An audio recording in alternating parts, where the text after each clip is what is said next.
지난 1월 북한의 4차 핵실험 이후 꽁꽁 얼어붙었던 북중 관계가 호전될 조짐을 보이고 있습니다. 두 나라 간 이런 기류가 김정은의 중국 방문으로 이루어질지 관심이 모아지고 있습니다.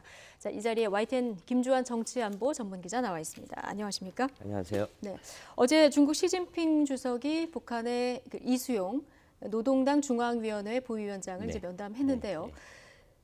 김정은의 구두 친서가 전달됐다 이렇게 전해졌어요. 구두 친서라는 건 뭡니까? 구두 친서라는 건 이제 어떤 친서는 대부분 어떤 메시지 형식으로 문서화됐는데 어제 추론컨대 아마 중국에 대해 이제 구체적으로 북한이 어떻게 하겠다 명확한 이 행동 계획을 가진 건 없는 것 같은데 그럼에도 불구하고 뭐 북중 관계 우호성을 다진다라는 걸 전달했을 개연성이 굉장히 높죠. 그 근거 중에 하나가 지금 화면에 보이시면은 이 시진핑 주석이 듣고 있고 자세히 보면 이수용 부위원장이 이 무릎에 메모지 같은 거를 놓고 읽고 있어요. 저것이 아마 김정은의 구두 메시지가 아니겠느냐 이렇게 추정들을 하는 거죠. 그렇죠. 그렇다고 뭐 그냥 가서 일방적으로 북한에 대한 얘기를 하긴 그렇고 이게 이수용 입장에서는 그 김정은 위원장의 말씀자르다 본인들로 이제 교시라고 하는데 이런 표현을 아마 저렇게 전달하는 형식으로 지금 화면에 저런 관례가 좀 있습니까?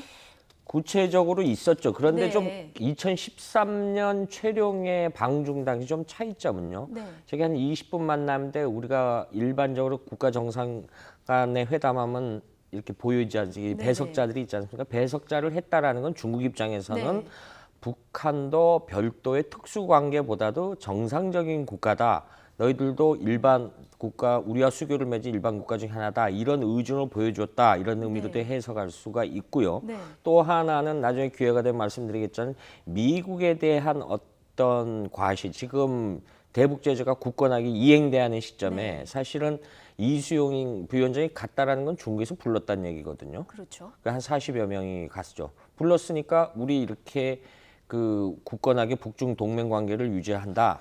이렇게 다음 달 7월 11일이 이제 북중 우호 조약 맺은 날이고 7월 27일이 이제 우리로는 휴전 기준을 했는데 북한과 중국은 이거를 전승절이라고 표현합니다. 이런 부분이 어떤 이어지는 어떤 이벤트에 굉장히 좀 중요한 의미가 있지 않나 이렇게 볼 수 있을 것 같습니다. 그 3년 전 그 최룡해가 방문했을 때, 그러니까 3차 핵실험 직후죠.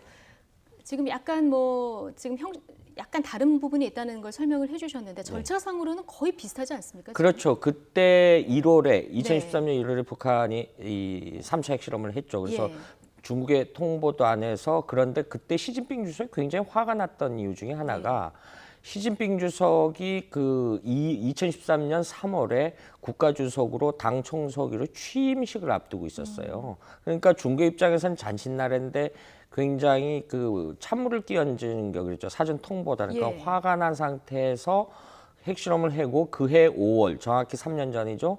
5월에 최룡해가 방문을 합니다. 그 화면들이 당시에 있었는데 굉장히 군복 입고 갔었는데 당시 총참모장이니까 이 인민복으로 받고 입고 와라. 그래서 홀대를 하고 한 3박 4일 동안 진을 굉장히 빼다가 마지막 날 20분 동안 만나서 서서 문서를 받는 이런 형태를 했는데 그런데도 그렇게 했음에도 불구하고 사실은 그때 중국이 뒤로는 북한을 봐줬죠. 그래서 3차 대북 제재가 지금까지 흐지부지 되는 이런 여파를 갖고 간 거죠. 그렇군요.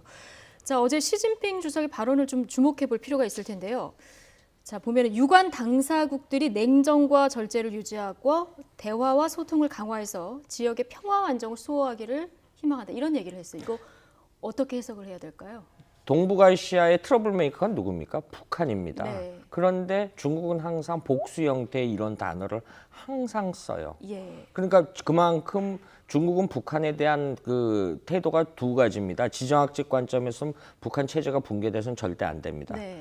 왜냐하면 중국의 그 방호막이 이 보하이만에서 핵심적인 텐진에서 베이징으로 연결되는 일종의 군용으로 외곽선으로 보는데 이것이 무너진다고 생각하기 때문에 붕괴되면 안 되고요. 또 하나는 북한이 그렇다고 굉장히 군사도를 강하게 해서도 안 됩니다. 중국의 입장에서는 적절히 그 사이에서 진폭을 유지하기를 중국은 원하죠. 그 이유 중에 하나는 과도한 군사 도발을 하면은 미국과 한미일 동맹국이 중국에 봤을 때 말입니다. 그걸 빌미로 군사적 그 압력을 굉장히 강화할 수 있죠. 지난 2월달에 우리가 사드 배치 논란이 네. 대표적이죠. 중국에서 입장에서는 이스라엘제나 유럽산 이 방어 무기를 갖다 놔라라고 네. 하는데 이런 형태가 반복이 되고 있거든요. 이 부분에 대해서 이 관계국들이 대응을 하지 말아라. 네. 역시 유관 관계국은 미국을 겨냥했을 가능성이 굉장히 크죠. 그러니까 중국은 미국과의 관계에서 한반도를 어떻게 보면 적절히 이용한다 그렇죠. 이렇게 예, 볼 수가 있을 것 같은데요. 어제 중국 언론이 공개한 시진핑 주석의 발언 중에 이렇게 보면은 명시적으로 비핵화라는 말은 없단 말이에요. 네, 지금 네. 뭐 한 20분간 면담을 했습니다만 예. 실질적으로 이제 중국은 이제 언론 통제가 굉장히 심한 나라고 신화통신 보도만 봐도 없습니다. 없음에도 불구하고 지금 이 최룡의 당시 3년 전 언급을 했지 않습니까? 그때는 저렇게 환대를 안 했는데 지금 비핵화 발언을 안 했어요. 안에 이수영 부위원장 일행이 왔을 때 다오이다이에 중국 국빈관에 머물게 하고요. 굉장히 직사 대접을 했습니다. 이거 신호가 이중 신호죠. 비핵화의 부분은 발언을 안 해도 어떻게 지금 이 제재 국면에서 북한을 어느 정도 숨통을 터줄 수 있는 그렇게 해석할 수 있는 부분이 있는 거죠. 그랬는지 몰라도 이수영 부위원장이 핵 경제 병진 노선을 우린 강화하겠다. 감히 중국에다 대고 그런 얘기를 했고 네. 어제 북한 언론도 보면은 네. 그런 얘기를 했죠. 그러니까 조선중앙TV 같은 경우는 네. 그걸 대대적으로 선전하는 예, 그런 모양새를 예, 취하고 예, 있더라고요. 네, 어제 같은 날 일본 도쿄에서는 한미일 육자회담 수석 대표 간에도 회동이 있지 네. 않았습니까? 여기서는 한반도 그 비핵화가 가장 우선시돼야 된다. 이런 그 입장 표명이 있었는데 이거 중국하고는 입장이 확연히 다른 거죠. 시진핑 주석이 지난 3월에 대북 유엔 안보리제재결의안 270을 이행할 때 네. 공개적으로 그런 얘기를 했습니다. 우리가 대북제재, 유엔 대북제재 전면적 집행에 충실히 이행하겠다. 그런 관점에서 보면은 이 육자회담에 북한을 뗀 5자회담 틀이 이 비핵화를 우선하겠다고 결의를 한 거거든요. 그런데 지금 이수용을 불러들였어요. 불러들였다라는 건 비핵화보다도 한반도의 안정이 우선된다. 우리 한미일과는 결이 다른 부분이죠. 그런데 우리는 기본적으로 우리를 중심으로 한 미국과 일본은 비핵화가 선행 조치 이루어지만 그 다음에 뭐 대화라든가 이런 국면으로 나아갈 수 있다. 네. 그런데 비핵화라는 건 말 그대로 핵을 없애야 하는데 이거는 북한으로서는 절대 안 받아들이는 카드죠. 그런데 네. 중국은 한반도의 안정이라는 큰 자기들의 국가 이익을 위해서 동시이행을 해보자라고 얘기를 하는 거죠. 그러니까 쉽게 정리를 말씀을 드리면요. 지금은 제재 국면입니다. 제재 네. 일변도로 가는데 중국은 그거를 터닝하려는 거죠. 돌리려는 거죠. 대화 국면으로 이렇게 방향을 선회하려고 그러는데 네. 이 한미일이 굉장히 좀 네. 도전적인 상황에 맞게 되는 거죠. 그렇군요. 분명한 건 이제 중국이 북한의 숨통을 이번에 틔워준 건 맞는데요. 네. 이런 북중 간의 관계 호전이 이제 김정은의 방중으로 이어질까 관심을 모으는 부분은 또 이 부분 아니겠습니까? 가능성 어떻게 보십니까? 그렇죠. 그럼 중간 단계 어제 한 40여 명이 갔어요. 예. 여러 가지 뭐 실무했는데 오늘 RFA 보도를 보면 도문 네. 해관이라 그러는데 함경북도 도문 쪽에 물공업 단지가 풀고 그런데 지금 저는 7월 11일 하고 7월 27일 굉장히 좀 중요시 봐야 될 거라는 게 전승기 정부의 소문에 의하면 해이론 장성에서 신주를 거쳐서 개성까지 통과하는 고속도로 착공을 한다 할 네. 거다라는 소문이 있어요. 이거는 굉장히 의미가 크죠. 네. 그리고 지금 시진핑 주석이 당시 공산당 서기처 서기를 할 때 1993년도입니다. 단둥에 있는 항미 원조 기념탑이라는 데를 가서 참가를 합니다. 이것이 북중 관계 굉장히 중요한 현상으로 받아들여야 되는 것이 이 북중 간의 중국 관리들이나 북한 관리 여기 가서 헌화를 하거나 기념을 하면 이건 북중 관계 굉장히 이 사이가 좋다라는 의미인데 이런 네. 시그널을 본 다음에 이런 우호적인 관계가 온 다음에 이 어떤 건국절이나 구구절이나 이럴 즈음에서 김정은이가 전격적으로 방중을 한다.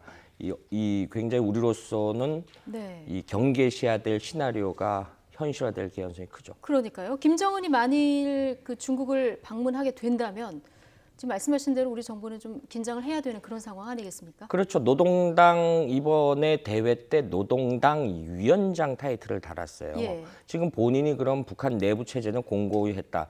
본인으로서는 대외 관계에 욕심을 낼 수밖에 없죠. 그런데 지난 5월 10일 시진핑이 축전을 보면 명의가 중국 국가주석이 아니라 정부 명의보다 한 단계 높은 중국 공산당 중앙위원회 총서기 명의의 축하 전문을 김정은 노동당 위원장 앞으로 보냈습니다. 그럼 당대당 관계, 북중 관계는 이만큼 더 좋아질 수는 없는 거죠. 네. 이게 되면은 구도가 대립과 구도에서 우리로서는 이 대북제를 공고히 해야 되는데 여기에 균열이 생기는 거죠.